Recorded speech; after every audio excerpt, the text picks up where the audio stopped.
नमस्ते दोस्तों, कैसे आप? उम्मीद करता हूँ आप बहुत अच्छे होंगे। फार्मा इंडस्ट्री में जब आप बी फार्म करो, डी फार्म करो, एम फार्म करो, पास आउट होने के बाद सबसे पहला काम रहेगा आपका जॉब ढूंढना, वो भी एक अच्छी कंपनी में, ड्रीम कंपनी में, मल्टीनेशनल कंपनी में। लेकिन क्या इतना ईजी होता है? ये आप सभी को मालूम है। एज अ फ्रेशर जॉब ढूंढना थोड़ा मुश्किल होता है as compare to the experience, लेकिन जॉब तो चाहिए ही। तो किस तरीके से जॉब ढूंढे? बहुत लोगों के 1 साल 2 साल, मोर देन दैट, बहुत ज़्यादा टाइम जाता है जॉब ढूंढने में, क्योंकि एक सही डायरेक्शन नहीं होती और सही गाइडेंस नहीं होता। इसकी वजह से आपके पास क्वालिटी होने के बाद भी आपको एक अच्छा जॉब नहीं मिलता। बाद में क्या होता है कि एक गैप होता है। तो बड़ी बड़ी जो एमएनसी कंपनी है वो एजुकेशन गैप अगर ज़्यादा हो या करियर गैप ज़्यादा हो तो आप अलाउड नहीं करती। इसके लिए आप एक स्टार्टअप में जाते हो और स्मॉल स्केल में काम करने लगते हैं। अगर आपको सही गाइडेंस मिले तो आप क्या बहुत अच्छी कंपनी में एक सर्टेन पीरियड ऑफ टाइम में जाओगे। इसके लिए आज इस वीडियो में मैं आपको कुछ टिप्स देने वाला हूं जो मेरे एक्सपीरियंस के मुताबिक मैंने बनाई है। क्योंकि जब हमने ग्लोबल फार्मा एकेडमी स्टार्ट की, उसके बाद वेरियस कंपनी, वेरियस एचआर से कॉन्टैक्ट्स होते हैं, तब पता चलता है कि एक्चुअली इंडस्ट्री को क्या चाहिए और एकेडमिक्स में आपको क्या मिलता है। तो इंडस्ट्री के लिए आइडियल कैंडिडेट क्या होना चाहिए, इसके लिए कुछ चीज़ें आपको अप्लाई करनी ज़रूरी है। तो आज इस वीडियो में इसी के बारे में बात करेंगे। बहुत इंपॉर्टेंट वीडियो है, स्टेप बाय स्टेप हर एक चीज़ में बताऊंगा। बहुत ही सिंपल है, हर एक को अप्लाई करनी ज़रूरी है। स्पेशली जो ग्रेजुएशन, पोस्ट ग्रेजुएशन अभी कर रहे हैं उनके लिए बहुत अहम है। तो चलिए वीडियो को स्टार्ट करते हैं।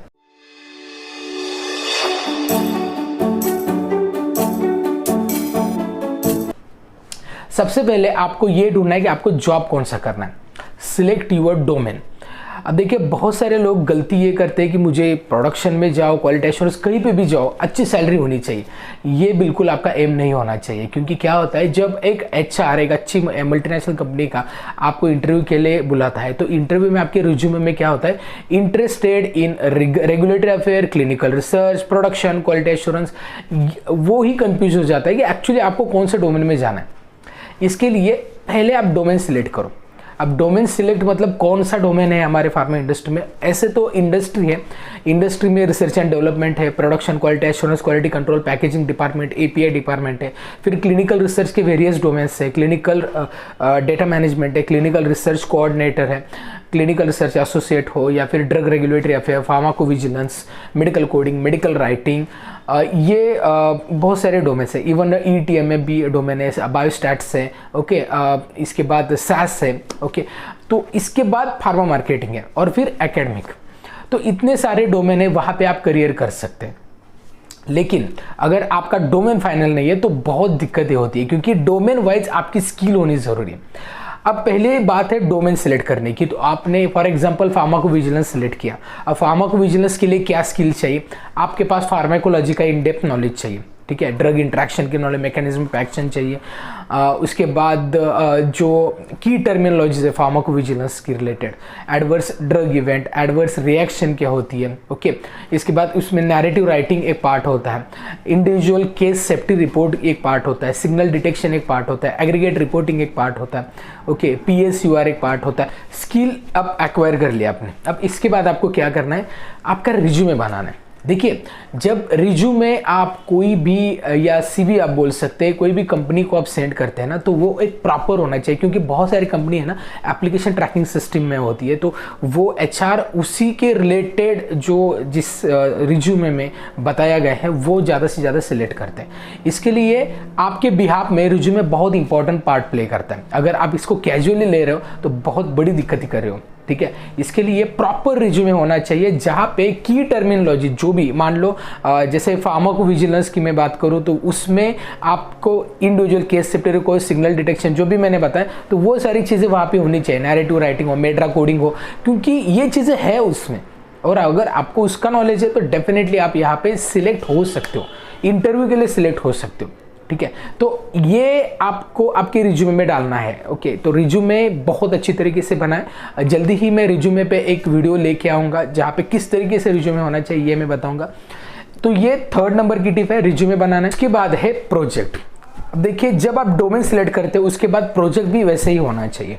ड्रग रेगुलेटरीज का प्रोजेक्ट है, तो related to the drug regulatory क्या डॉक्यूमेंटेशन लगते हैं, ड्रग मास्टर फाइल हो, या फिर एनडीए हो, या फिर ANDA हो, ओके, जो भी रेगुलेटरी अफेयर्स के जो अप्रूवल्स लगते हैं, ठीक है, कंट्री वाइज रेगुलेटरी बॉडीज कौन कौन सी है, और बहुत सारे प्रोजेक्ट रिलेटेड होते हैं, तो वो डॉक्यूमेंटेशन पार्ट का आपको प्रोजेक्ट करना है।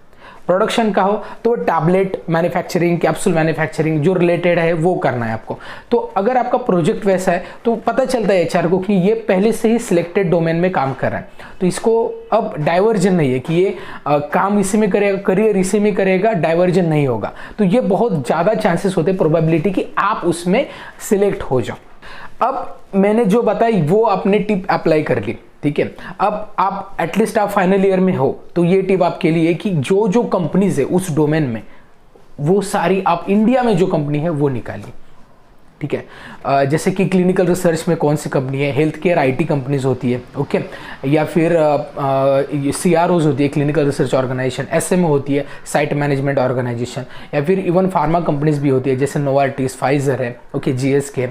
तो बहुत ज़्यादा कंपनीज है। तो ऑल ओवर द इंडिया कौन कौन सी कंपनी है इसकी लिस्ट निकालिए और कौन से लोकेशन में ये देखिए, क्योंकि आप पहले से ही क्लियर होगी कि इस लोकेशन में ये कंपनी है, ठीक है। तो ग्रोथ कहाँ पे है ये मैं बताता हूँ। ग्रोथ वहाँ पे जहाँ पे मल्टीनेशनल कंपनी आपको जॉब मिलता है। बहुत सारे लोग हैं ना रिलोकेट होने के लिए तैयार नहीं रहते। अगर आप रह रहे हैं पुणे में, जैसे कि मैं पुणे में रह रहा हूँ, मुझे जॉब मिलता है हैदराबाद में, तो मैं बोलूँगा नहीं मैं नहीं जा सकता, क्योंकि पेरेंट्स को छोड़ के मैं नहीं जा सकता, और बाहर कैसे खाना पीना, ये चीज़ें एकदम माइनर चीज़ें। करियर का गोल अगर डिसाइड करेंगे तो ये चीज़ें बहुत माइनर है, ये आपको एडजस्ट करनी पड़ेगी।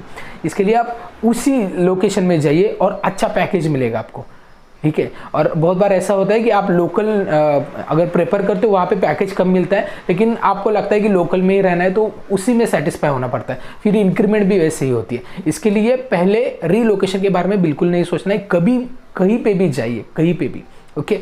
तो ये पहले डिसाइड कर लीजिए कि कौन सी कंपनी कहाँ पे है, आपका माइंडसेट वैसे बन जाएगा।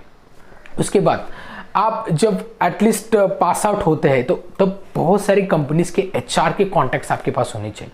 अब कॉन्टैक्ट्स कैसे मिलेंगे? लिंक्डइन ये सबसे बेस्ट ऑप्शन है। वहाँ पे कॉन्टैक्ट्स हो या ईमेल आईडी हो, सारी कंपनीज के कॉन्टैक्ट हो, ईमेल आईडी हो, सारी जगह पे रीच करिए, कॉल कीजिए, नो प्रॉब्लम। आप स्टूडेंट हो, नो प्रॉब्लम, हेजिटेट बिल्कुल मत कीजिए, डायरेक्टली कॉल कीजिए और साथ में ईमेल आईडी ईमेल भेज दीजिए। अब देखिए ईमेल भेजने में भी बहुत बड़ी दिक्कत ये है कि एक कैजुअल ईमेल भेजते हैं, ओके। कैजुअल ईमेल बिल्कुल नहीं भेजना है, आप एक प्रॉपर ईमेल भेजना है जो HR को लगे कि हाँ ये प्रोफेशनल है, ठीक है। सो HR को एक प्रोफेशनल ईमेल भेजना है, ओके। अगर लगता है तो इस पे भी मैं एक वीडियो बनाऊंगा कैसे HR को ईमेल भेजना है, यस। अब HR को प्रॉपर ईमेल, कॉलिंग पे भी प्रॉपर बात करनी है, ओके। अब देखिए HR दो तरीके की कॉलिंग होती है। एक तो आप कॉल करेंगे जॉब के लिए, is there any job opportunity vacancy, okay. And then जब कॉल आता है HR का आपके इंटरव्यू के लिए, तब बात करनी है। तो दोनों जगह पे आपको पोलाइटली बात करनी है, कंप्लीट प्रोफेशनल बात करनी है। ऐसा लगना चाहिए कि ये एक रिस्पॉन्सिबल एंड प्रोफेशनल स्टूडेंट है, ओके। तो बहुत बार क्या होता है कि स्टूडेंट नए होते हैं तो उनको लगता है कि चलो कैजुअली बात करते हैं, उनको उस मोमेंट का ये नहीं पता होता कि इम्पोर्टेंस कि इस समय एक HR का कॉल है, HR एक्सपर्ट आपसे ये कर रहे हैं, ठीक है। इंटरव्यू में HR आपसे ज़्यादा क्वेश्चन नहीं करेंगे, इवन तो आपको डोमेन के बारे में थोड़ा कम नॉलेज है तभी भी चलेगा, लेकिन आपका जो एटीट्यूड है ना वो बहुत इंपॉर्टेंट है। प्रोफेशनल कंप्लीटली होना चाहिए, तभी आपके सिलेक्शन के चांसेस बढ़ते हैं। अब HR को कांटेक्ट करो, प्रोफेशनली बात करो, पहले टाइम मांगो, is this the right time to talk with you, I am whatever आपका नाम है, आपकी पूरी प्रोफाइल बताइए, and then you are interested in that kind of the job, okay. And then आप पूछिए कि वहाँ पे जॉब वैकेंसी है कि नहीं, ओके। अब हंटिंग करनी पड़ती है, ये मैं बताता हूँ। एक बार कॉल किया, सेटिस्फाई बिल्कुल मत होइए, वहाँ पे जॉब वैकेंसी नहीं रहेगी 99.99%, बाद में आपको कॉल करना है, ये हमेशा करते रहना है। अब देखिए कई बार HR का कांटेक्ट नहीं मिलता, कंपनी अच्छी होती है, तो आपको क्या करना है, कंपनी की वेबसाइट में जाना है, करियर में जाके वहाँ पे CV सबमिट करना है, ठीक है। तो ये चीज़ें हैं।